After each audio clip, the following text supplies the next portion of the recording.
It's President López Obrador's big plan to beat the record levels of violence in Mexico.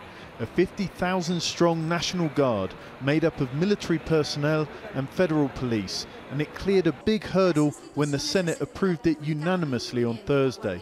Está aprobado en lo general y en lo particular. The opposition and NGOs had demanded that the force be headed by a civilian rather than a military officer. They thought they got that after months of negotiations when the bill was passed. But on Friday morning, the president pulled them up short. The faculty for naming the head of the National Guard is with the president, and it could be a civilian or military officer, retired or active.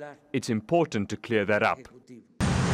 If he does name a military head of the force, it will be an added concern to those already worried that the bill enshrines the permanent presence of the military on the streets over the next 5 years and gives them increased powers.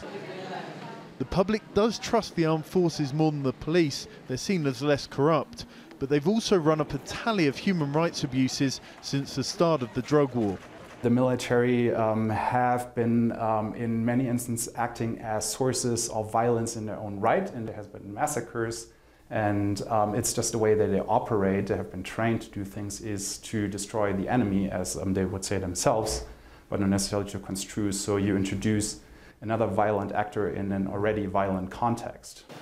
There's also been criticism that this has all been tried before and failed.